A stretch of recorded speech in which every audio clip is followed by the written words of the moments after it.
गुरुर्ब्रह्मा गुरुर्विष्णु गुरुर्देवो महेश्वरः गुरु साक्षात् परम ब्रह्म तस्मै श्री गुरुवे नमः। अज्ञानतिमिरान्धस्य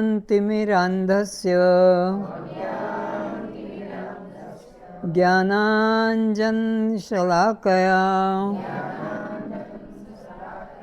चक्षुरुन्मीलितं येन तस्मै श्री गुरुवे नमः। मन्नाथ श्री जगन्नाथ मद्गुरुं श्री जगद्गुरुं मदात्मा सर्वभूतात्मा तस्मै श्री गुरुवे नमः। असतो मा सद्गमय तमसो मा ज्योतिर्गमय मृत्योर्मामृतं गमय। ओम शांति शांति शांति।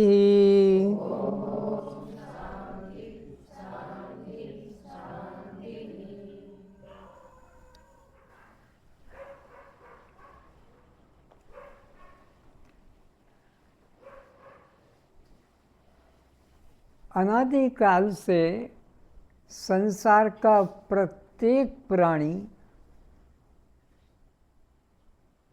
दुखों से छूटने के लिए, अखंड आनंद पाने के लिए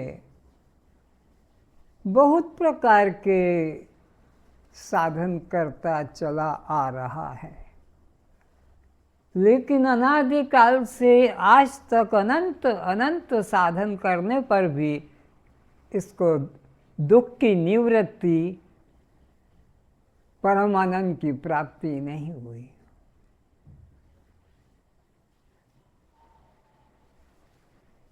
परमात्मा आनंद एक देशी वस्तु नहीं है।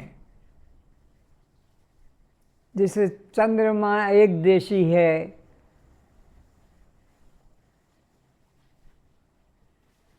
पृथ्वी एक देशी है,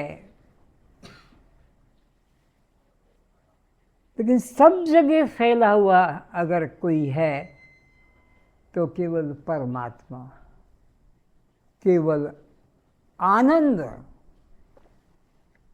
पर सब दुखी, दुखिया सब संसार। धनी भी दुखी है, निर्धन भी दुखी है, रोगी भी दुखी है, स्वस्थ भी दुखी है, कमजोर भी दुखी है, शक्तिशाली भी दुखी है।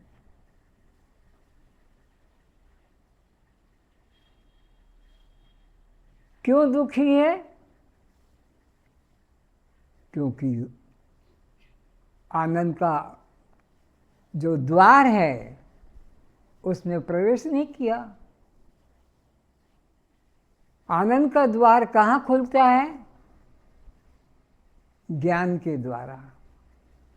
जब तक ज्ञान प्राप्त नहीं किया जाएगा, आनंद स्वरूप होते हुए भी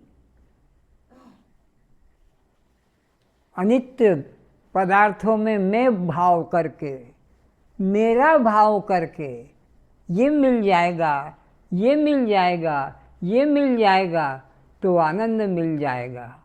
आनंद कोई पाने की चीज़ नहीं है, परमात्मा कोई पाने की चीज़ नहीं है, मुक्ति कोई पाने की चीज़ नहीं है, शांति कोई पाने की चीज़ नहीं है, वो हमारा स्वरूप है। अग्नि को क्या कभी उष्णता प्राप्त करना पड़ेगा? अग्नि को उष्णता प्राप्त करना नहीं पड़ता क्योंकि उसका स्वरूप है। बर्फ को शीतलता प्राप्त करना नहीं, उसका स्वरूप है। गुड़, आखुर, चीनी, मिश्री को मधुरता पाना नहीं है, उसका स्वरूप है। नीम, करेला को कड़वाहट पाना नहीं है, स्वरूप है। तो जीव को भी आनंद पाना नहीं है, मुक्ति पाना नहीं है, स्वरूप है उसका खुद का। किसी अन्य की वस्तु होती, दूर होती तो पाना पड़ता, साधन करना पड़ता, किंतु परमात्मा तो न दूर है, न मुक्ति दूर है, न शांति दूर है, न सुख दूर है। जीव स्वयं सच्चिदानंद स्वरूप है। ईश्वर अंश जीव अविनाशी, चेतन अमल सहज सुख राशि। शास्त्र प्रमाण करता है कि जीव जो है सच्चिदानंद स्वरूप है, उसे पाना नहीं है, केवल दृष्टि उधर करना है। हमारी दृष्टि किधर पड़ी हुई है? बाहर अनित्य पदार्थों में। कहाँ रखा है रुमाल? अच्छा, तो दुख से छूटना है, आनंद तो हमारा स्वभाव है, वो कहीं साधन से प्राप्त नहीं होगा। शुरू करें। द्वैतमूलं महो दुःखं नान्यत्तस्यस्ति भेषजं दृश्यमेतन्मृषा सर्वम् एकोऽहं चित्रसोमलम्। दुख का मूल कारण एकमात्र द्वैत है। दुख का अगर कोई कारण खोजने को जाएगा तो एकमात्र अज्ञान है। अज्ञान के कारण हम अपने को आनंद रूप, मुक्त रूप, सच्चिदानंद रूप नहीं पहचान पा रहे, अज्ञान के कारण। जब तक ये अज्ञान हटेगा नहीं, तब तक हमारी दुख की निवृत्ति आज तक भी नहीं हुई, आगे भी कभी नहीं होगी। मुख्य है दुख से निवृत्ति की बात। तो दुख से निवृत्ति किस प्रकार से होगी? जब तक कि हम अपने असली आनंद स्वरूप आत्मा को नहीं पहचानेंगे, तब तक दुख बना रहेगा। और इस आनंद स्वरूप आनंद की पहचान के लिए कोई हमको पहचान कराने वाला चाहिए, जो बता सके कि जिसे तू पाना चाहता है वो तू स्वयं है। जाको तू खोजत फिरे सो तू आपे आप। जिसको तू ढूंढता फिर रहा है, पति में सुख मिलेगा, पत्नी में सुख मिलेगा, बेटे में सुख मिलेगा, मकान में सुख मिलेगा, गाड़ी में सुख मिलेगा, इस वस्तु में सुख मिलेगा, इस पद में मिलेगा, ये सब दुख के कारण। जिसकी तरफ तुमने हाथ लंबा किया बस वहीं से धोखा मिला, वहीं से धोखा मिला। और अभी धोखा खाते हुए भी मन शांत नहीं हुआ। अब नहीं, ये नहीं तो ये नहीं तो ये, इसमें सुख मिल जाएगा। इसमें सुख नाम की बाहर कोई संसार में वस्तु नहीं जो मिल सके, क्योंकि अनादिकाल से अभ्यास करो, कितने अवतार आके चले गए, कितने सृष्टियाँ बदल गई, युग बदल गए, लेकिन हमारा दुख जो का त्यों बना हुआ है। तो दुख से छूटने के लिए हमको अपने स्वरूप को जानना होगा, क्योंकि हमारा स्वरूप आनंद घन है, आनंद घन आत्मा का स्वरूप है। उसको न जानकर ये जो दुख रूप संसार है जिसके पीछे दौड़ रहे हैं, भाग रहे हैं, कभी वहाँ शांति नहीं मिलेगी। अर्थ पढ़ो। दुख का मूल कारण एकमात्र द्वैत है। उसकी एकमात्र औषधि अद्वैत ज्ञान के अतिरिक्त अन्य कोई नहीं है। दुख का मूल कारण क्या मालूम पड़ा? भेद, द्वैत भाव, भेद भाव, ये दुख का मूल कारण। जब तक ये हम भेद भाव नहीं निकालेंगे, दुख नहीं छूटेगा। रोज रात्रि को गहरी नींद में किसी को भी दुख नहीं। निर्धन से निर्धन हो कि रोगी से महारोगी हो, सबको एक ही अनुभव होता है। और वो भी प्रति रात्रि को, प्रतिदिन वही गहरी नींद में, रात में सुख से सोया, मुझे और दुख का कुछ पता ही नहीं चला। सबका एक ही अनुभव है। अलग अलग नाम हैं, अलग अलग गांव जाति रिश्ते हैं, पद प्रतिष्ठा अलग अलग है, लेकिन गहरी नींद में सारे पृथ्वी के लोगों को या जीवों को, जिनको भी गहरी नींद आती है, वहाँ कोई कामना का पदार्थ कि कोई दुख देने वाला पदार्थ नहीं। आगे पढ़ो। यह सब दृश्य मिथ्या है। मैं एक सच्चिदानंद आत्मा ही मल रहित शुद्ध एवं सत्य हूँ। तो दुख से रहित अगर कोई वस्तु है तो विश्व में एक आत्मा ही है। आत्मज्ञान जब तक नहीं प्राप्त करोगे, कभी भी दुख से निवृत्ति नहीं होगी। अहो, आश्चर्य है कि आज तक सभी संत महात्मा गुरुओं ने हमें द्वैत का ही पाठ पढ़ाया। आज तक जिन्होंने भी उपदेश ग्रहण किया है गुरुओं के द्वारा, तो अधिकांश ऐसे ही गुरु मिले हैं जिन्होंने बताया कि परमात्मा वैकुंठ में रहता है, परमात्मा स्वर्ग में रहता है, कि परमात्मा हिमालय में रहता है। परमात्मा द्वैत का पाठ पढ़ाया और हमें भगाया।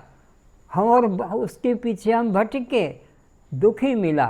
तो द्वैत में द्वितीया द्वयम भयम भवति, उपनिषद कहता है जब तक तुम अपने मन में परमात्मा को अपने से अलग भिन्न रूप में मानोगे, कभी न सुख मिला, न शांति मिली, न कभी भविष्य में मिलेगी। दुख मिला और दुखी मिलता रहेगा। किनको? जिन्होंने परमात्मा को, चैतन्य आत्मा को अपने से भिन्न अन्य रूप में मान रखा है। इनको कभी सुख शांति नहीं मिल सकती। और आज तक जितने भी गुरु मिले, द्वैत का ही उपदेश करते गए। तुम अलग है और वो अलग है, ये साधन कर तो इस साधन से वो मिलेगा। इस तरह से कर्म कांड में फंसाया, द्वैत भाव में, द्वैत उपासना में फंसाया और इसी तरह भटकाया है। पूजा पाठ, मंत्र माला, हवन, यज्ञ, मंदिर, तीर्थ, ध्यान, समाधि आदि साधन में ही लगाया। ये सब जितने भी है कर रहे हैं, हमारे परंपरा से घर में पिता माता करते आ रहे हैं, वही हम भी कर रहे हैं।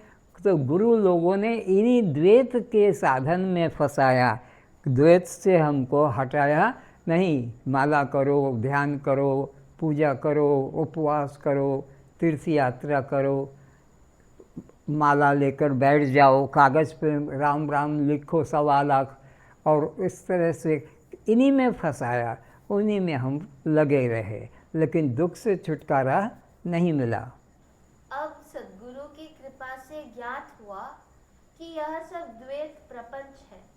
तो ये द्वैत प्रपंच है, द्वैत दुखदाई है, ये अभी तक हमने नहीं सुना था, नहीं समझा था, इसीलिए उसी में लग रहे थे, भाग रहे थे। पर हमको कोई ऐसा सद्गुरु, पुण्य प्रताप से कहो, ईश्वर कृपा से कहो, जो हमको ऐसा गुरु मिल गया और उसने हमको इस द्वंद्व से, इस दुख द्वंद्व से, कर्मकांड से, उपासना से, द्वैत साधना से हमें मुक्ति दिलाकर अपने आत्मा की तरफ हमारे मुख को मोड़ दिया। सूर्य की तरफ पीठ करके कोई सूर्य का दर्शन नहीं कर सकता। इसी तरह उस परमात्मा का तरफ हमने पीठ करके और इस देह की तरफ मैं भाव करके जो बैठ गए, कभी सुख शांति नहीं मिलेगी। परमात्मा ही आनंद रूप है और ये देह ही दुख रूप है। देह से मन को हटा लो और परमात्मा में मन को जोड़ो, तभी सच्ची शांति मिलेगी। लेकिन हम तो देह में मन को लगा के बैठे हैं, पति मेरा, पत्नी मेरी, बेटा मेरा, बेटी मेरी, मकान मेरा, गाड़ी मेरी, घर मेरा, इज्जत मेरी, बस इसी में लगे हैं। और ये दुख का केंद्र है, और ये दुख का केंद्र है जिसमें तुम फंसे हुए हो, जिसको तुमने सच मान लिया है, जिसके पीछे परमात्मा को छोड़ दिया, गुरु को भी छोड़ दिया, संसार के अंदर ही बस लगे हो कि ये ज़्यादा से ज़्यादा मेरे पास हो जाए, ज़मीन ज़्यादा हो जाए, मकान ज़्यादा हो जाए, गाड़ी ज़्यादा हो जाए, पद प्रतिष्ठा ज़्यादा हो जाए, धन मेरे पास ज़्यादा हो जाए, ज़मीन खेती, तो मैं सुखी हो जाऊंगा। लेकिन सिकंदर जैसा भी जब दुनिया से गया तो जाने के पहले उसने अपने मंत्रियों से कहा, हे मंत्री, मैंने जीवन में जितना धन संग्रह किया है, राज्य का विस्तार किया है, मैं उसको मरने के पहले देखना चाहता हूँ कि मैंने कितने इतने राज्यों को अपना बनाया, इतने इतने राजाओं के खजाने को मैंने लूटा, तो जब मैं देखना चाहता हूँ। मंत्री ने सारा खजाना, सोना, हीरा, जवाहरात, असरफियाँ ढेर लगा दिए, ढेर लगा दिए।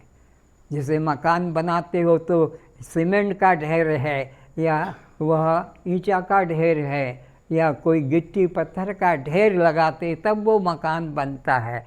ऐसे ही सारा खजाना जितना लूटा था बाहर रख दिया और कहा, ये घोड़े पे बैठिए और आप राउंड ले लीजिए, आपने कितना कितना धन संग्रह किया है। तो मन में बड़ा गर्व आया कि मेरे जैसा कोई महान राजा पृथ्वी पर, सिकंदर द ग्रेट, वो सबसे बड़ा माना गया। ऐसा गर्व बढ़ा।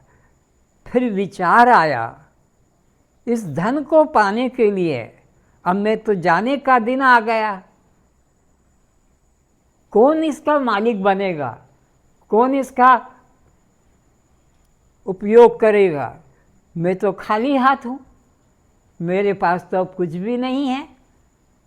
तो मंत्री को कहा कि जब मैं मरूंगा, मेरा शरीर को, इस डेड बॉडी को, जनाजे को निकालेगा तो मेरे दोनों हाथ अर्थी के बाहर कर देना। बोले, महाराज, आज तक जितने भी राजा मरे हैं सबके हाथ तो अंदर ही रहे हैं, किसी ने ऐसे बाहर खुले हाथ करके अपना जनाजा नहीं निकाला। बोले, वे मूर्ख रहे, वे मूर्ख राजा रहे जो मरते समय दुनिया वालों को अपने हाथ दिखा कर नहीं गए कि मैं जब जा रहा हूँ तो मेरे दोनों हाथ खाली हैं।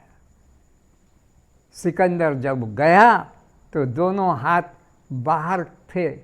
और इस धन को पाने के लिए कितनी स्त्रियों की विधवा बनना पड़ी, कितने पुत्र पुत्री अनाथ होना पड़ा, कितने घोड़े मरे, कितने हाथी मरे, कितने ऊँट मरे। इस अनित्य धन का संग्रह करने के लिए रथ में जो तो किसी को मैंने घोड़े के ऊपर सवारी की, सेनाओं को उस युद्ध में मरना पड़ा। तो यह आज तक मैंने देखा कि जगत में जो भी आया है वह खाली हाथ जाना है। इसलिए अगर तुम्हारे को अपने कल्याण की इच्छा है तो सद्गुरु से ज्ञान को प्राप्त करो। ज्ञानवान को ही शांति की प्राप्ति होगी। और भौतिक पदार्थों में जितने लोग फंसे हुए हैं, जिसके मालिक बन के बैठे हैं, रजिस्ट्री करा के बैठे हैं, सब दुखिया है। आगे बोलो।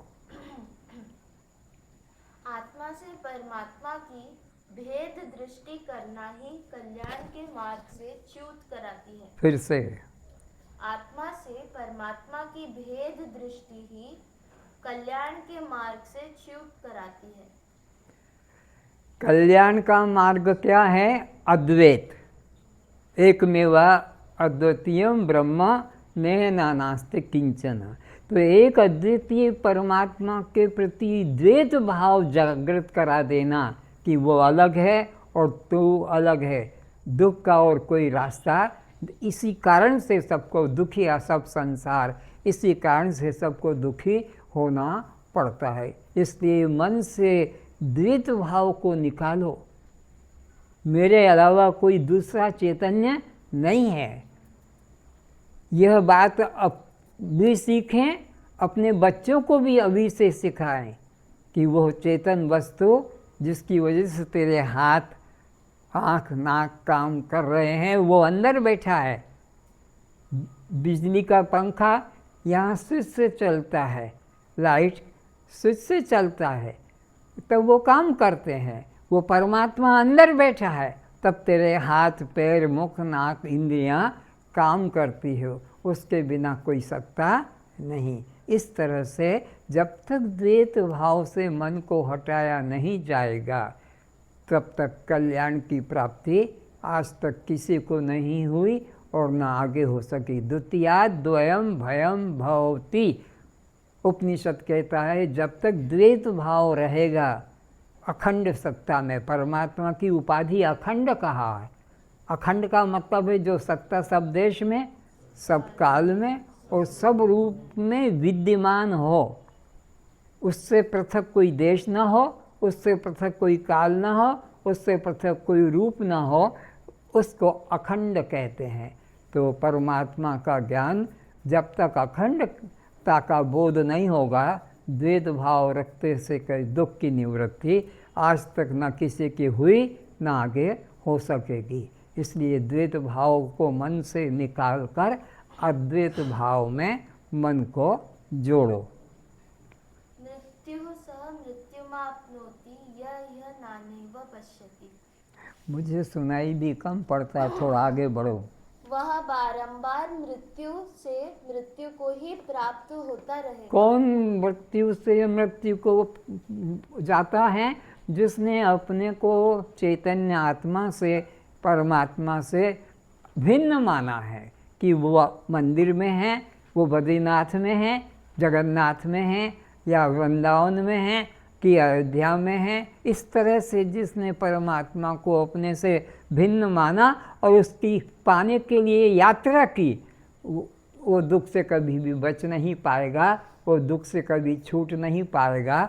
कौन? जिसने परमात्मा को अपने से अन्य या भिन्न, दूरस्थ माना है। परमात्मा मेरा स्वरूप है, चेतन मेरा स्वरूप है, अखंड मेरा स्वरूप है, असंग मेरा स्वरूप है, सच्चिदानंद मेरा स्वरूप है। ये बोध जब तक किसी सद्गुरु की कृपा से जागृत नहीं होगा तुम्हारे अंदर, तब तक कितनी मालाएं करो, कितने जप कर लो, कितना ध्यान कर लो, कितनी समाधियां लगा लो, वर्षों वर्षों का जब समाधि टूटेगी, ध्यान टूटेगा, द्वैत ही नजर आएगा। क्योंकि अद्वैत की तो दृष्टि सद्गुरु के बिना कोई साधन से मिल नहीं सकती। हर साधन द्वैत से होता है, हर कर्म द्वैत से, हर उपासना द्वैत से। तब द्वैत तो दुख का ही कारण है। तो जब तक अद्वैत ज्ञान प्राप्त नहीं करेंगे, तब तक दुख से मुक्ति नहीं हो सकेगी। वह आराध्य देव भिन्न है और मैं उसका उपासक भिन्न हूँ। ये भाव कि वो मेरा उपास्य है, मैं उसका उपासना करता हूँ, वो अलग है और मैं अलग हूँ, ये द्वैत भाव, यही हमारे दुख का, बंधन का कारण है। और अपने इष्ट को अपने से अलग मानना और अपने को उसका दास मानना, यह भेद भक्ति ही हमको संसार में बार बार जन्म मरण के चक्र में डालती है। इस प्रकार मानने वाला परमात्मा की अखंडता, अद्वैता को नहीं जानता है। कौन? इस तरह से जो परमात्मा को किसी मंदिर में, किसी मूर्ति में, किसी चित्र में, किसी वृक्ष में, किसी जंगल में, किसी पहाड़ में, किसी आकार में मानता है, वह कभी भी शांति को, आनंद को प्राप्त नहीं होता है। वो द्वैत में रहेगा और द्वितीया द्वयम भयम भवति, बार बार जन्म लेना पड़ेगा और मरना पड़ेगा। इसलिए संसार के अंदर परमात्मा को देखो, सब रूपों में परमात्मा को देखो, अपने को भी और अपने परिवार को भी। द्वैत का भाव ही न लाए, सब में परमात्मा परमात्मा परमात्मा परमात्मा, सब में दृश्य नाम का कोई वस्तु ही न रहे, सब में एक चेतन परमात्मा ही है। जैसे हम अपने पूरे अंग में, चाहे 14 त्रिपुटियाँ हो कि 3 शरीर हो कि 3 अवस्था हो, हम अपने को पूरे शरीर में मानते हैं। ये नहीं कि मैं पाँव में नहीं हूँ, मैं नाखून में नहीं हूँ, कि सर में नहीं हूँ, मैं सर्वत्र हूँ। जैसे हम अपने देह के अंदर अपने को सर्वत्र देखते हैं, ऐसे परमात्मा को सर्वत्र देखो, सब रूपों में देखो।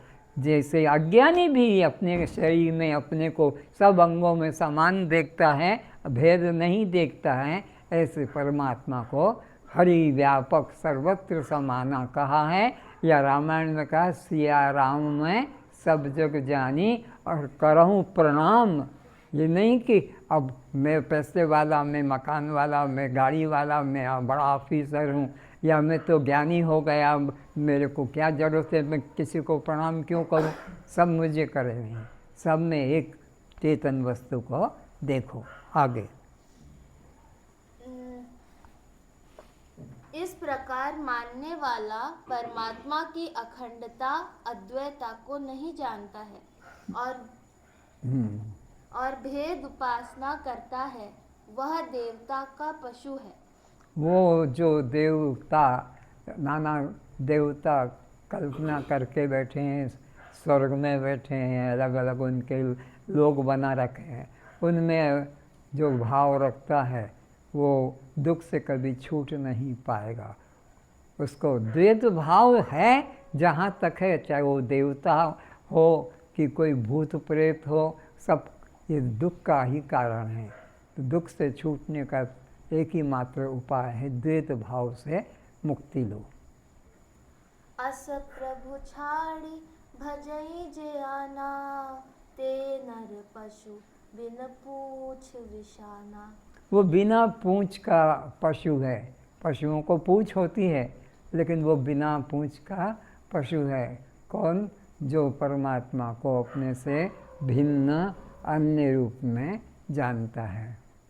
जो परमात्मा को अपने से बाहर अन्य रूप में खोज पर निकल गया है, वह अपनी और ब्रह्म को कभी नहीं खोज पाएगा।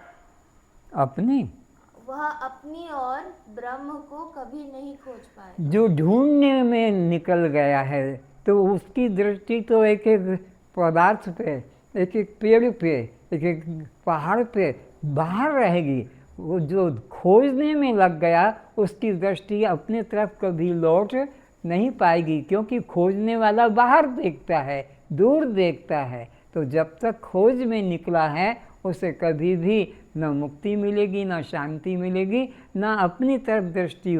तो कोई सद्गुरु ही आएगा जो कान पकड़ के, पलट तेरी ध्यान किधर है, तब उधर देख पाएगा। नहीं तो ये उधर बाहर ही बाहर देखता रहेगा।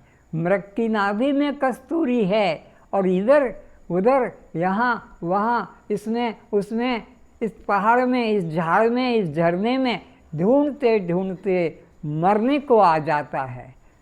क्या सोच के कि वहाँ कस्तूरी होगी, वहाँ कस्तूरी हो, उसमें कस्तूरी, उसमें कस्तूरी, सारा जीवन ढूंढते ढूंढते बाहर ही रहता है। जब वो मरने को होता है, तो उसी वक्त उसकी गर्दन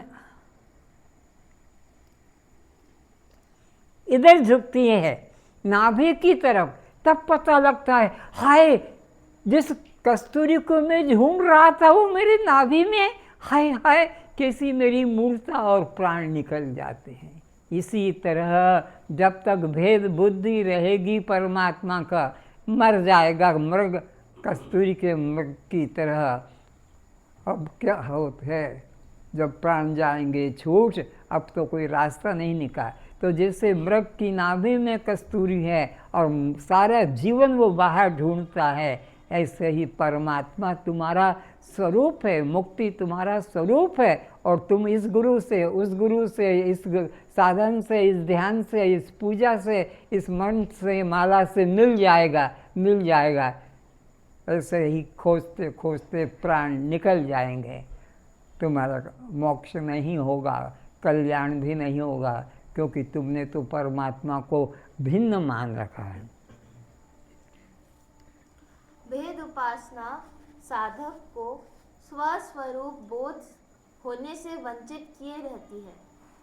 क्या कहा, फिर से बोलो। द्वैत भेद उपासना साधक को स्वस्वरूप बोध होने से वंचित किए रहती है। तो जब तक तुम्हारी दृष्टि तुम्हारे गुरु ने, जब तक तुम्हारी दृष्टि तुम्हारे गुरु ने किसी दृश्य में फंसा के रखी है, किसी द्वैत का साधन बता के रखा है, तब तक मरते तक भी तुम्हारी दृष्टि दृश्य से हटकर, दृष्टा की ओर, बाहर से हटकर अपनी ओर नहीं लौट पाएगी। जब तक तुम्हारी बुद्धि में द्वैत बैठा है, तब तक वह बुद्धि द्वैत से हटकर अपनी तरफ नहीं लौट पाएगी। और जब तक अपनी तरफ नहीं लौट पाएगी, कभी भी इसको सुख शांति, क्योंकि सुख शांति का खजाना तो आत्मा तुम्हारा स्वरूप है, और तुम अनात्मा में, दृश्य में बस रात दिन खोजने में लगे हो, कभी तुम्हें मुक्ति शांति नहीं मिल सकेगी। स्वरूप पर उसका ध्यान ही नहीं जाने पाता है, उसका सदा अपने से भिन्न अन्य कल्पित रूप ध्यान में ही आग्रह बना रहता है। तो उसका अपने तरफ ध्यान नहीं लौटता, बल्कि द्वैत में, बाहर के पदार्थों में ही उसका द्वैत भाव में ही श्रद्धा जगी रहती है। और जब तक द्वैत भाव में श्रद्धा जगी है, तब तक उसका अपने आत्मा की तरफ दृष्टि लौट ही नहीं पाएगी। वो तो हमेशा बाहर बाहर में ही रहेगा। जैसे मृग की नाभि में कस्तूरी थी, फिर भी वह बाहर बाहर, यहाँ से सुगंध आ रही होगी, वहाँ से आ रही होगी, वो सुख देगा, वो सुख देगा, पत्नी सुख देगी, पति सुख देगा, बेटा सुख देगा, बाप सुख देगा, और यह गाड़ी सुख देगी, ये मकान सुख, इसी में बस खोज करते करते और मर जाता है। तो जबकि सुख स्वरूप है आत्म अपना, खबर नहीं नर खर को रे। जब तक द्वैत भाव रहेगा, इसको कभी शांति नहीं मिलेगी। कस्तूरी के मृग को खोज खोज के मर गया, और जब मरा तो पता लगा कि वो नाभि का अंदर है। ऐसे ही परमात्मा भी अपना, जब कोई सद्गुरु मिलेगा तो मालूम पड़ेगा कि वो परमात्मा अपना स्वरूप है, वो बाहर की वस्तु नहीं है। पर गुरु भी हमको ऐसे ही मिलते हैं जो खुद द्वैत में फंसे हैं, और तुमको भी द्वैत में फंसा के रखते हैं। सच्चा सद्गुरु खुद अद्वैत में होता है और तुम्हें भी द्वैत से हटाकर अद्वैत में टिकाता है। ये गुरु की पहचान है। जब तक द्वैत का थोड़ा भी प्रभाव रहे उसके मन में, वो अपने शिष्यों को भी द्वैत भाव में फंसा के रखेगा, और जो अद्वैत में टिका है वही तुमको अद्वैत में टिका सकेगा। भ्रांत मृग वाली उसकी मनोदशा भ्रांत बनी परमात्मा के संबंध में अपने से भिन्न ही बनी रहती है। फिर से, भ्रांत मृग वाली उसकी मनोदशा भ्रांत बनी परमात्मा के संबंध में अपने से भिन्न ही बनी रहती है। तो अपने से भिन्न परमात्मा के प्रति भाव है, तब तक जो है द्वैत भाव रहेगा, तब तक इसको शांति नहीं मिलेगी। रमण महर्षि भी द्वैत को दुख का कारण बताते हैं। प्रत्येक कर्म कर्ता भाव से प्रारंभ होता है, और इस कर्म का फल कोई अन्य दृष्टा देव है जो मुझे प्रदान करेगा। लोग जो भी साधन करते हैं वो भी द्वैत भाव में ही करते हैं कि ये मैं कर्म कर रहा हूँ और इसका फल देने वाला कोई और देवता है। तो वो भी उपासना भी करता है, कर्म भी करता है, लेकिन उसका फल तो कोई देवता मुझसे बाहर है वो देगा, उसी में मन लगा रहता है। यही द्वैत भाव ही तो पतन का कारण है। और ये द्वैत भाव ही जीव के पतन का कारण है, इसको उन्नति नहीं होने देता, आगे नहीं बढ़ने पाता है। क्योंकि भक्त अपने इष्ट आत्म स्वरूप के अतिरिक्त किसी अन्य काल्पनिक देव को दृष्टा मानता है। अपने को दृष्टा न मानकर कोई अन्य देवता है वो दृष्टा है और वो मुझे देगा, फल देगा और वो मुझे देख रहा है। तो द्वैत में दृष्टि रहती है, अपने पे दृष्टि नहीं आती। अज्ञानता के कारण देवता को भी अपने से अलग मानता है और वो मेरे कर्म का फल मुझे देता है। अनित्य कर्मों के द्वारा नित्य प्राप्त आत्मा की प्राप्ति नहीं हो सकती। ये वेद का सिद्धांत है, अनित्य कर्मों के द्वारा नित्य प्राप्त वस्तु परमात्मा की प्राप्ति नहीं है। जब तक द्वैत भाव रहता है उसका मन बहिर्मुख बना रहता है, अंतर्मुख हो नहीं पाता है, तो द्वैत ही बंधन का, दुख का कारण है। ऐसा मुंडक श्रुति भी कहती है, नास्त्य कृतः कृतेन, अर्थात कर्म से जो कुछ प्राप्त किया जाता है वह सब लोक व भोग नाशवान ही होते हैं। वेद का सिद्धांत है यत यत साध्यम तत् तत् अनित्यम। जो कोई भी इधर से ये रुमाल को इधर रखा, ये भी कर्म बन गया, इसको यहाँ से निकाल कर कुछ भी कर्म करेगा वो बंधन का ही कारण है। साधन के द्वारा जो भी मिलेगा वो दुख का, बंधन का कारण है। परमात्मा साधन साध्य वस्तु नहीं है, वो नित्य प्राप्त स्वरूप है। तो जो नित्य प्राप्त होता है उसको ज्ञान से पाना पड़ता है, और जो एकदेशी पदार्थ होता है उसके लिए कर्म करना पड़ता है, साधन करना पड़ता है। परमात्मा एकदेशी नहीं, परमात्मा तो हरि व्यापक सर्वत्र समाना। तो जो सब जगह समान है वो मेरे पास भी उतना ही समान है, कहीं छोटा बड़ा नहीं है कि वहाँ ज़्यादा है और यहाँ तीर्थ में ज़्यादा पावरफुल है परमात्मा और घर में कमज़ोर है, ऐसा नहीं। आग जहाँ भी होगी वो चाहे जंगल में है वो भी जलाएगी, घर में भी जलाएगी, जो भी हो। तो परमात्मा हरि व्यापक सर्वत्र समाना, वो सब जगह समान है। अतः कर्मों के द्वारा नित्य प्राप्त वस्तु आत्मा का बोध संभव नहीं है। तो ये मन से भूत हटा दो कि 5 माला तो रोज करना ही पड़ेगी, या मेरे को पूजा तो करना ही पड़ेगा, या मेरे को तो ध्यान तो लगाना पड़ेगा, कि मेरे को उपवास तो करना पड़ेगा। जहाँ करना है वहीं मरना है, और जहाँ करना नहीं है वहीं तरना है। जहाँ करना नहीं है वहाँ तरना है, और जहाँ करना वहीं मरना है। इसका पुनरपि जननम पुनरपि मरणम पुनरपि जननी चक्षे शयनम, छूट नहीं पाएगा। तो द्वैत भाव से अपने को मुक्त करो, अद्वैत भाव में लाओ। परमात्मा को अपने से अलग या अपने को परमात्मा से अलग कभी मत देखो। यहाँ दो का भाव ही मत लाओ। द्वैत का भाव लाना ही पाप रूप है। द्वैत का भाव ही पाप रूप है, इसलिए द्वैत का भाव मत लाओ, अद्वैत भाव मन में रखो। उसके लिए तो किसी सद्गुरु की शरण में जाकर स्वरूप ज्ञान प्राप्त करना होगा। तो उसका साधन क्या है? किस तीर्थ में जाओगे? किसी बाह्य तीर्थ में जाने की जरूरत नहीं है, सद्गुरु ही सबसे बड़ा तीर्थ है। उसके पास जाओ ताकि वो तुम्हारे को दृष्टि द्वैत से हटाकर अद्वैत में तुम्हारी हाथ अलग करो और हटो। बार बार उसको धक्का लगता, मेरे को मालूम है ना, वो देखती है तुम्हारे को बार बार। और उधर देखा है तो फिर थप्पड़ पड़ेगा, उधर मत देखना, इधर ही रखो। हाँ, बृहदारण्यक उपनिषद में कहा है, द्वितीयाद्वै भयं भवति। उपनिषद का प्रमाण देकर बता रहे हैं, ये कोई गुरु के मन की बात नहीं, वेद भगवान की वाणी है। और वेद में भी कहा है कि जब तक द्वैत भाव होगा तुमको जन्म मरण बना रहेगा। अर्थात अपने से भिन्न अन्य सत्ता को मानने से ही भय उत्पन्न होता है। भय कब होता है?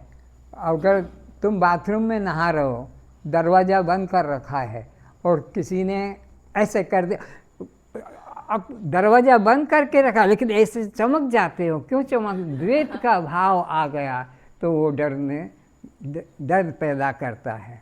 जब द्वैत ही नहीं है तो डर किस बात का? जैसे सभी की जागृत अवस्था भय, दुख, चिंता, अभाव तथा कामना कर्म से ग्रसित है, इसका सबको ज्ञात है। किंतु सुषुप्ति आनंद से पूर्ण है, क्योंकि वहाँ द्वैत अद्वैत का कोई द्वंद्व ही नहीं है। वहाँ कोई दूसरा नहीं है गहरी नींद में। इसलिए कहे रात में सुख से सोया। सोने के पहले पति मर गया, पत्नी मर गई सोने के पहले, बेटा मर गया सोने के पहले, चोरी हो गई सोने के पहले, घर में कोई लूट गए, दुख में रोते रोते सोया, क्योंकि ये सब सुख रूप माना था। पति पत्नी बेटा बेटी धन और ये सब चले गए और गहरी नींद आ गई। और गहरी नींद आ गई तो उस वक्त कोई जगाए तो अरे भाई थोड़ा देर मेरे को सोने दे अभी, और उठेगा तो रात में सुख से सोया और कुछ पता नहीं चला, न चोरी का, न पति का, न पत्नी का, न पुत्र का, न धन का, न कुछ नहीं। वहाँ शुद्ध में था, शुद्ध में था। वहाँ कोई भी गुरु भी नहीं था। गहरी नींद में गुरु भी वहाँ नहीं था कि भाई गुरु ने आनंद दिया हो। वहाँ केवल शुद्ध चैतन्य स्वस्तु मैं आत्मा हूँ। तो मैं आत्मा आनंद घन हूँ। मेरे सुख को बाहर के पदार्थों में कभी मत ढूंढो, न मिलेगा। मत्तः परतरं नान्यत् किंचिदस्ति धनंजय, मयि सर्वमिदं प्रोतं सूत्रे मणिगणा इव। आत्मज्ञान द्वारा ही अपनी अखंडता, निर्दोषता, असंगता का बोध जागृत होता है। ये बोध कहाँ होगा? जब कोई सच्चा सद्गुरु मिलेगा और उससे सच्चा सत्संग मिलेगा, तभी अपनी अखंडता का, पूर्णता का, व्यापकता का बोध जागृत हो सकेगा। जब तक अखंडता का, पूर्णता का अपना बोध नहीं जगेगा, तब तक हम द्वैत भाव में फंसे रहेंगे और बार बार दुख पाते रहेंगे। जो आत्मा इस देह में है, वही आत्मा पुष्पमाला में सूत्र की तरह सब शरीरों में एक ही है। अविनाशी तु तत्विद्धि येन सर्वम इदं ततम्। जो आत्मा अन्य में है, वही आत्मा मैं इस देह में हूँ। सब मुझ में जो दूसरे के घर में बिजली करंट है, वही बिजली करंट पावर मेरे घर में, मेरा घर का और उसके घर का अलग अलग करंट नहीं है, वो सप्लाई एक ही है। ऐसे हरि व्यापक सर्वत्र वो परमात्मा सब में समान है। चाहे वो चोर भी होगा, हत्यारा भी होगा, पशु भी होगा, पक्षी भी होगा, उसका चाहे कोई राजा हो कि कोई योगी हो कि समाधिस्थ हो, परमात्मा कर्म को नहीं देखता, जात को नहीं देखता, देश को नहीं देखता, वो सब में एकता को देखता है। सब मुझ में है और मैं सब में हूँ। आत्मदृष्टि से अभेद निश्चय होने पर भय कहाँ व किससे? अगर आत्म भाव जग गया तो फिर आत्मा के अलावा तो कोई दूसरा है नहीं, और आत्मा को मारेगा कौन? फिर भय भी नहीं। भय तभी होता है जब तक अपने में देह भाव हटा नहीं और आत्मा भाव जगा नहीं। देह भाव के कारण से दुख आता है और आत्म भाव आ जाने से आनंद ही आनंद है, वहाँ दुख का नाम नहीं है। जब भेद नहीं तो दुख कहाँ? अतः द्वैत ही दुख का मूल है। भेद भ्रांति पंच भ्रांतियों में से एक है। पंच भ्रांतियाँ वेदांत ज्ञान में पढ़ाई जाती है कि जब तक तुम्हारे मन में भेद भ्रांति, कर्ता भोक्ता भ्रांति, संग भ्रांति, विकार भ्रांति और ब्रह्म से पृथक जगत सत्य, ये 5 प्रबल भ्रांतियाँ हैं, ये भ्रांतियाँ मन में रहेगी तब तक तुम्हें मुक्ति शांति नहीं। इसलिए 5 भ्रांतियों से हटाकर एक परमात्मा ही सत्य है और वह मैं हूँ, ये भाव जग जाना ही यथार्थ है। शेष कर्ता भोक्ता, संग, विकार एवं जगत सत्य की मान्यता, यह 4 भ्रांतियां इसी मुख्य भेद भ्रांति के अंतर्गत है। जीव को अपने अखंड आत्म स्वरूप के बोध द्वारा भेद भ्रांति दूर हो जाती है। अपने अखंड स्वरूप का बोध जग गया तो फिर भेद कहाँ टिक पाएगा? भेद तो तभी तक है जब तक अपने अखंड स्वरूप का बोध नहीं जगा। अखंड स्वरूप का बोध जग जाएगा फिर उसके बुद्धि में द्वैत की सत्यता नहीं रहेगी। आत्मतीर्थम समुत्सृज्य बहिस्तीर्थानि यो व्रजेत करस्थं स महारत्नम त्यक्त्वा काचम विमार्गते।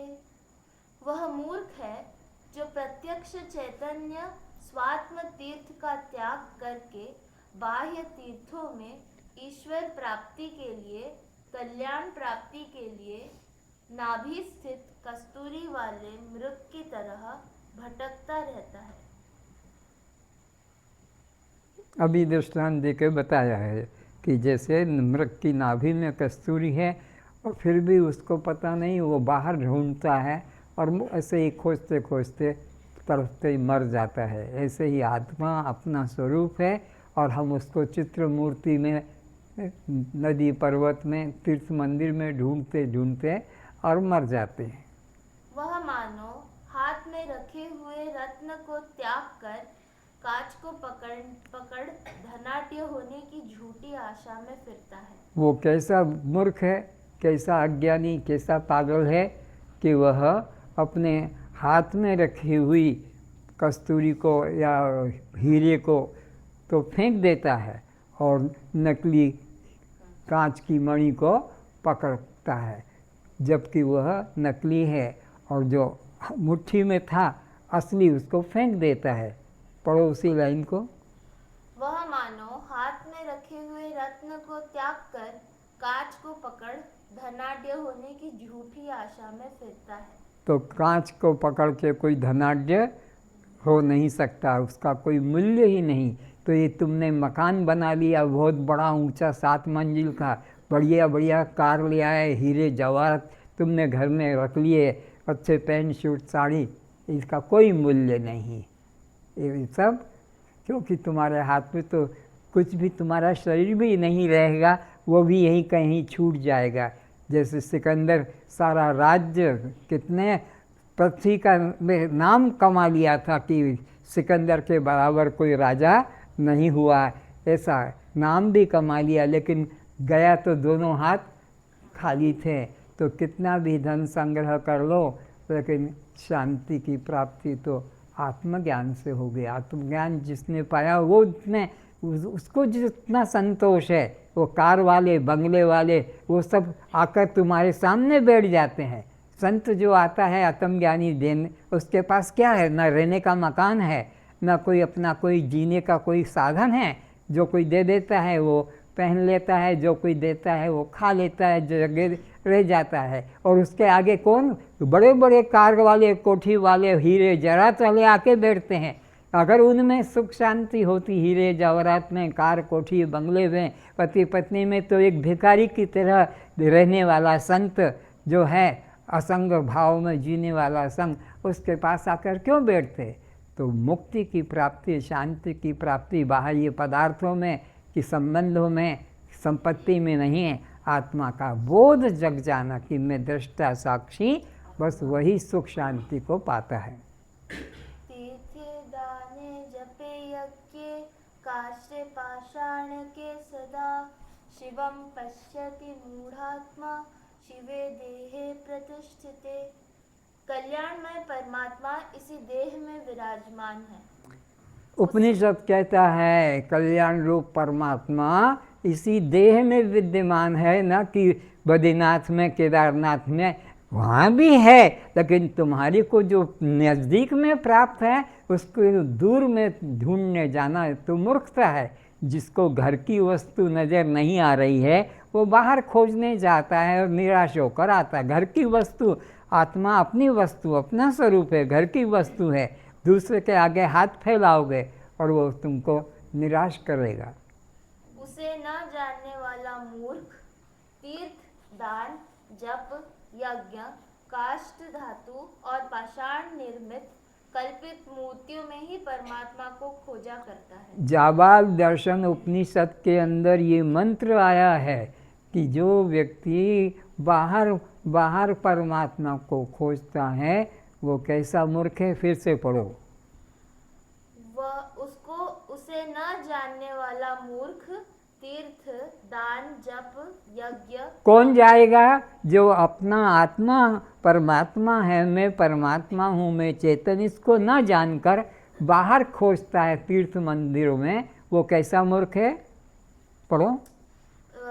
काष्ठ धातु और पाषाण निर्मित कल्पित मूर्तियों में परमात्मा को खोजा करता है। ये मूर्तियाँ कैसे बनती? या तो कोई पत्थर से बनेगी, या कोई धातु से बनेगी, या कोई प्रकार का लकड़ी से, या कोई वस्त्र से, या कोई सोने चांदी से। तो इन वस्तुओं में परमात्मा को ढूंढता है।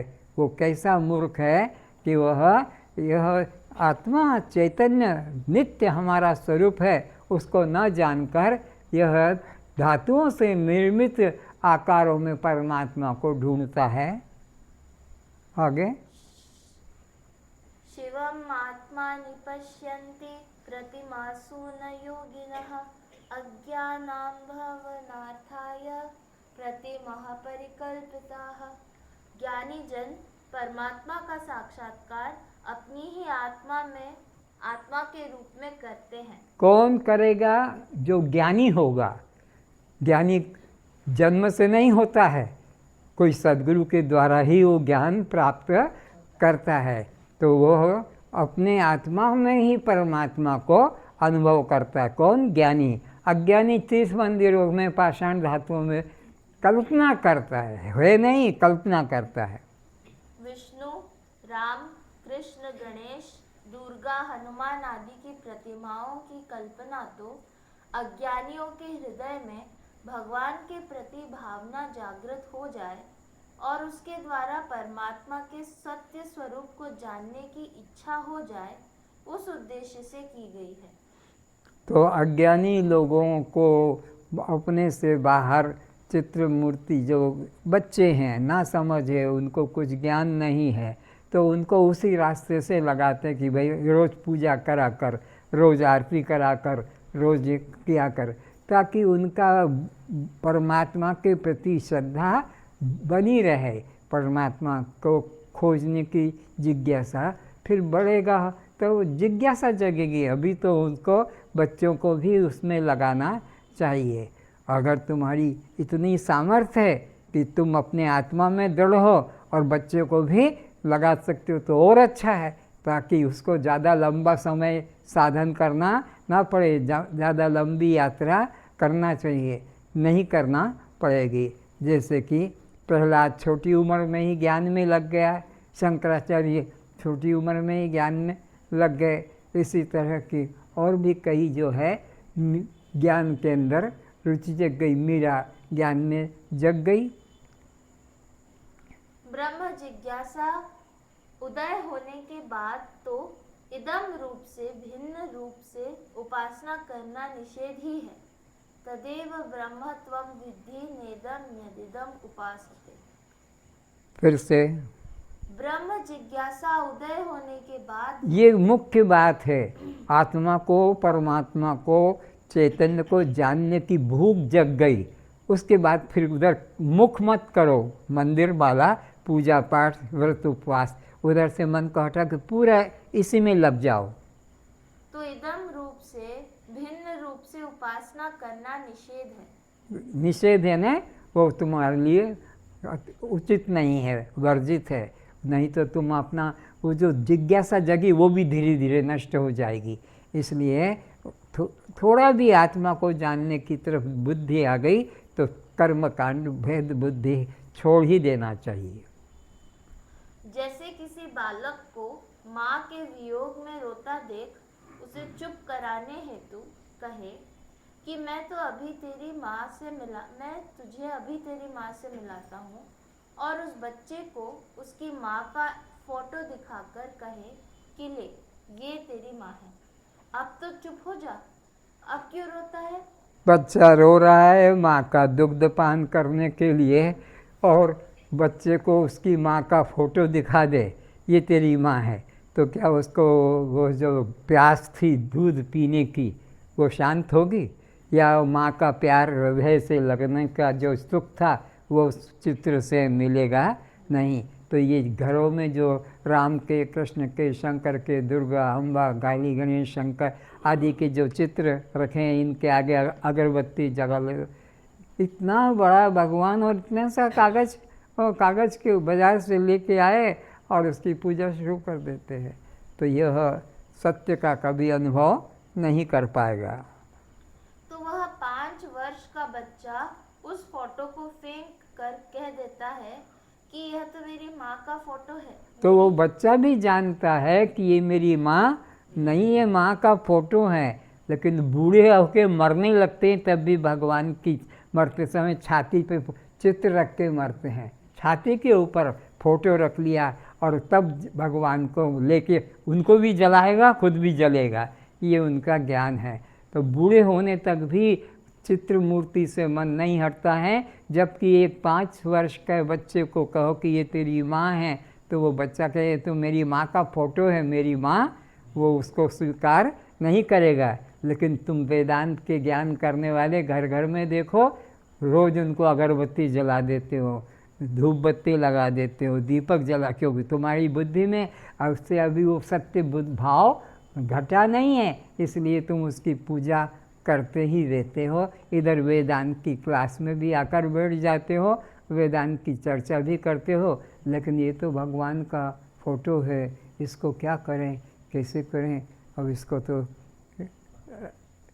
या तो फिर कोई पीपल के झाड़ के नीचे कि वट वृक्ष के झाड़ के नीचे जाके वो मूर्तियों को वहाँ रखाएंगे, फेंकने का हिम्मत नहीं होगा, ताकि कोई न कोई मूर्ख आएगा, इसको ले जाएगा और पूजा करेगा।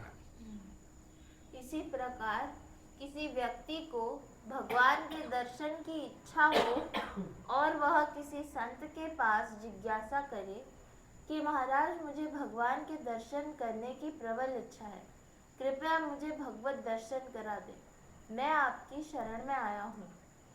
यदि वह महात्मा भगवान का फोटो दिखाकर कहे कि ये भगवान है, कर लो दर्शन, तो वह भगवत दर्शन की इच्छा वाला पुरुष कहेगा कि यह तो भगवान का फोटो मेरे घर में भी है, यह भगवान नहीं है, मुझे तो उस असली भगवान को देखना है जिसका यह नकली फोटो आप हाथ में लिए बैठे हैं।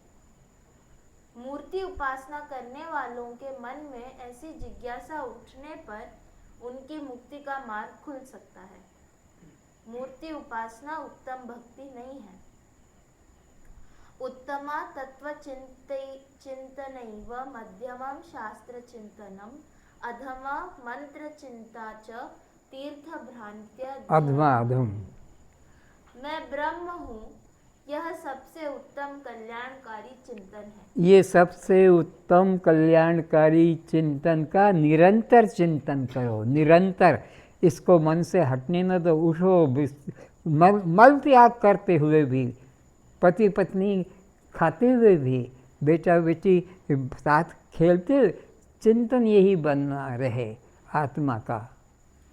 शास्त्र पाठ द्वारा परमात्मा के स्वरूप का निर्णय एवं साधन जानना, यह मध्य श्रेणी का चिंतन है।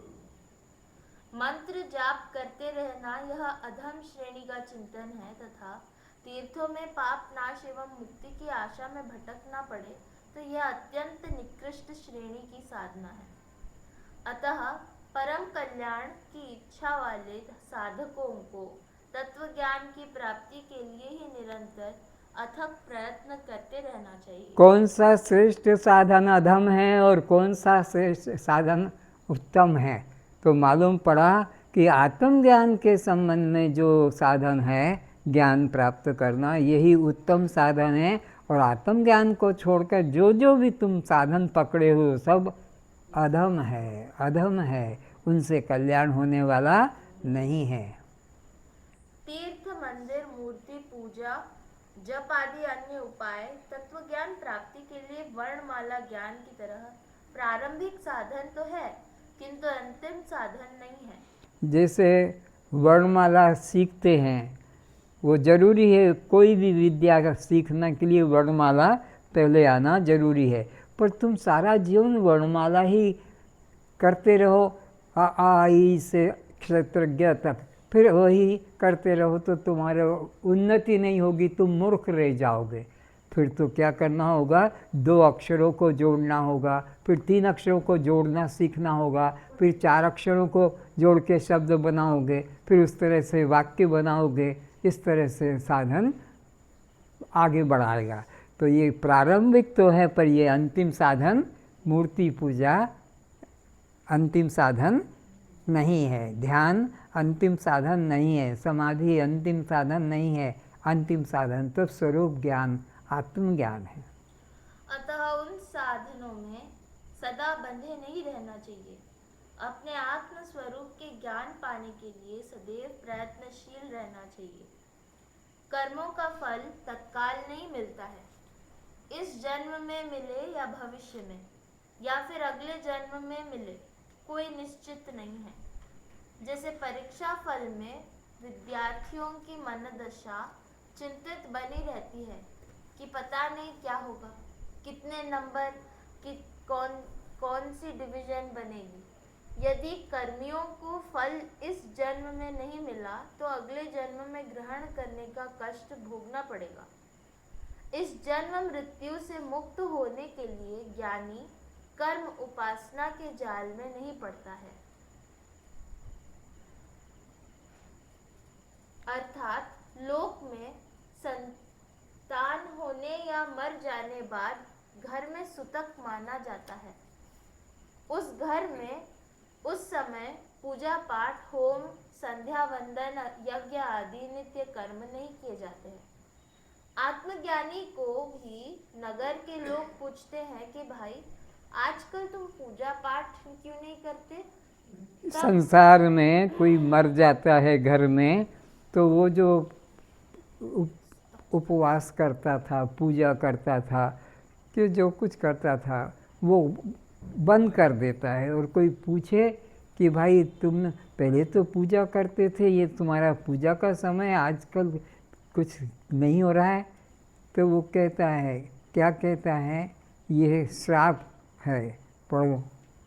तब वह ज्ञानी उन मंद बुद्धि वाले लोगों को इस युक्ति से चुप कराते हैं कि देखो भाई, लोक में तो कोई एक सुतक जन्म या मृत्यु का लग जाने से उस घर के लोग नित्य कर्म नहीं करते। मेरे घर में मेरी ममता माँ मर चुकी है। दो मेरे घर में हानि हो गई है। एक तो ममता की माँ मर गई, ममता रूपी माँ मर गई, और एक अज्ञान रूपी मेरा बेटा। मेरे घर में तो 2 सूतक लग गए, अब मैं क्या करूं? घर में, गांव में तो एक सूतक लग जाने से पूजा पाठ मंत्र माला छोड़ देते। एक मेरे घर में तो 2 सूतक लग गए। कौन कौन से? एक तो ये कि ममता माँ मर गई और अज्ञान बेटा वो भी मर गया। मेरे घर में मेरी ममता माँ मर चुकी है एवं ज्ञान पुत्र पैदा हो गया है। ज्ञान पुत्र पैदा हो गया है, ये दूसरा एक और मिल गया। अज्ञान के साथ साथ एक ज्ञान पुत्र पैदा हो गया। एक साथ 2 सुतक प्राप्त हुए हैं, इसलिए मैं नित्य नैमित्तिक कर्म नहीं कर पाता हूँ। आज इतना ही शेष चर्चा। हाँ,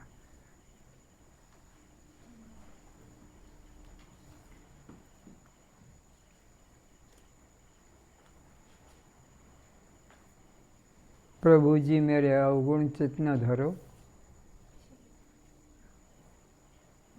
प्रभु मेरे अवगुण चित्त ना धरो।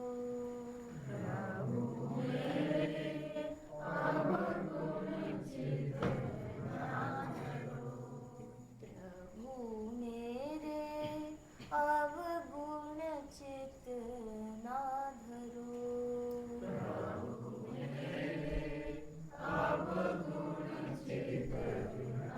धरो।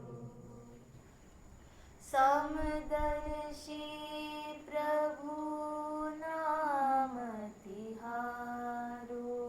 समदर्शी प्रभु नाम तिहारो। चाहो तो पार करो। चाहो तो पार करो। प्रभु मेरे अवगुण चित्त ना धरो। प्रभु मेरे अवगुण चित्त ना धरो। एक लोहा पूजा में राखत। एक लोहा पूजा में राखत। एक घर कसाई परो। एक घर कसाई परो। एक घर कसाई परो। एक घर कसाई परो। सो दुविधा पारस नहीं देखत। सो दुविधा पारस नहीं देखत। कंचन करत खरो। कंचन करत खरो। एक भक्त भगवान से प्रार्थना करता है कि प्रभु आप मेरे गुणों को देखोगे, मेरे कर्मों को देखोगे तो मेरा कभी उद्धार नहीं हो सकेगा, मेरा कल्याण नहीं हो सकेगा। इतना इतना जन्मों जन्मों से पाप पर पाप, पाप पर पाप करता चला आ रहा हूँ। लेकिन ऐसा देखा है संसार में कि एक पारस पत्थर होता है, वो जड़ है, कोई बुद्धि नहीं, कोई विवेक नहीं, कोई भेद दृष्टि नहीं, पर वो पारस पत्थर एक कसाई के घर पे पड़े लोहे को छू जाए या मंदिर के अंदर घंटे पे छू जाए तो वो मंदिर का घंटा और ये कसाई के घर की चाकू दोनों का भेद नहीं जानता, दोनों को समान सोना, समान 1% भी कमी नहीं रखता है। तो प्रभु आप तो समदर्शी हैं, आप भक्तों का तो उद्धार करते ही हैं, आप में अधम का भी उद्धार कर दीजिए। अपनी महिमा को देखते हुए आप पारस पत्थर की तरह हैं। एक नदिया एक नाल कहावत। एक नदिया एक नाल कहावत। मैलू ही नीर बहे। मैलू ही नीर बहे। मैलू ही नीर बहे।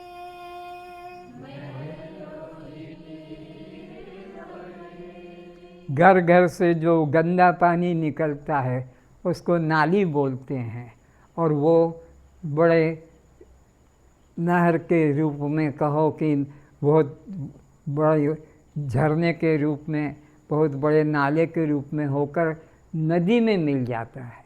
घर घर का गंदा नाला नदी में मिलकर वह नदी बन जाता है। फिर वो गंदा नाला नहीं कहलाता है क्योंकि नदी में मिल गया है, और लोग नहाते भी हैं, उसको उपयोग में लाते भी हैं। पर वो जब सागर में मिल जाता है, गंगा सागर के नाम से कहलाता है, वो नाला और वो नदी मिलकर, नदी नाला मिलकर सागर में मिल जाता है, गंगा सागर में, तो वह गंगा सागर कहलाता है। आप भी प्रभु उच्च कोटि के भक्तों को भी देखते हैं और मुझ जैसे अधम को, दोनों को उद्धार कर दीजिए। मेरा भी उद्धार उसी तरह कर दीजिए जैसे भक्तों का उद्धार करते हैं। जैसे वो नदी में नाला मिलकर गंगा सागर तक पहुंच जाता है, फिर कोई उसको गंदा नहीं कहते हैं, ऐसे ही मैं आपका हूँ। आपका होने से आप मुझे कल्याण कर दें। जब मिलके दो एक बरन भये, एक बरन भये, गंगा नाम परो,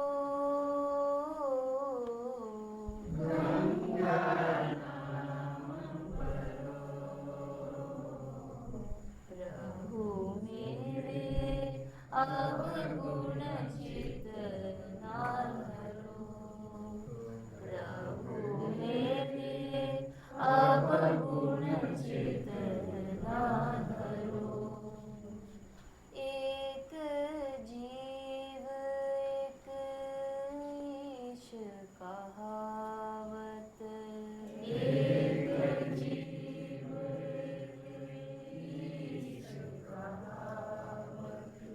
माया का सब झगड़ा,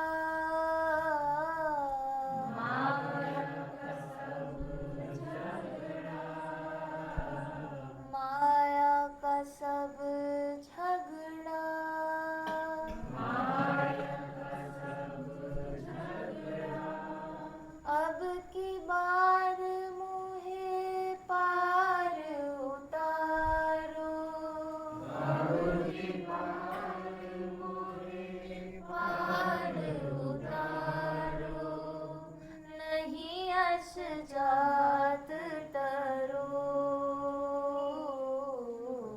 नहीं अस जात टरो, प्रभु मेरे अवगुण चित ना धरो। अविद्या और माया ये दो उपाधियां हैं। वो अविद्या उपाधि से वो जीव कहलाता है, वही चेतन का प्रतिबिंब, और माया उपाधि से उसे ईश्वर कहते हैं। लेकिन दोनों में चेतन वस्तु कोई अलग अलग नहीं है। घट में भी वही आकाश है और मठ में भी वही आकाश है।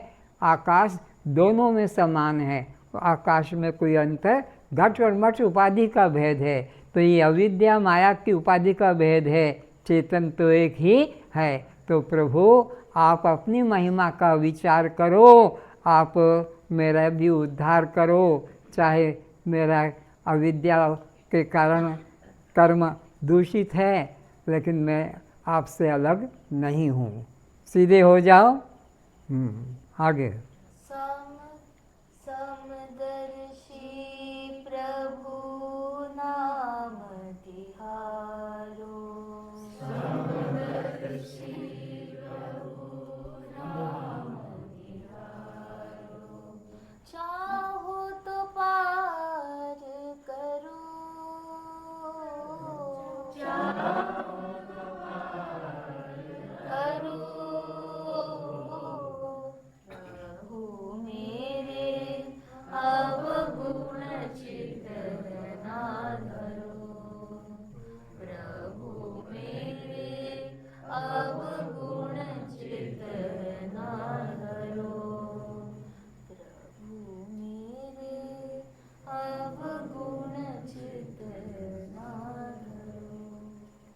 कस्त्वं, आप जड़ हैं, चेतन है, दृश्य हैं, दृष्टा है, अनात्मा हैं, आत्मा है, शव हैं, शिव है, पर प्रकाश हैं, स्वयं प्रकाश है, बद्ध हैं। मुक्त है, तो जन्म मरण किसको, शरीर को, भूख प्यास किसको, प्राण को, सुख दुख किसको, मन को, बंध मोक्ष किसको, जीव को, कस्त्वं। दृष्टा साक्षी आत्मा हम। जाओ छुट्टी, आधी नहीं पूरी।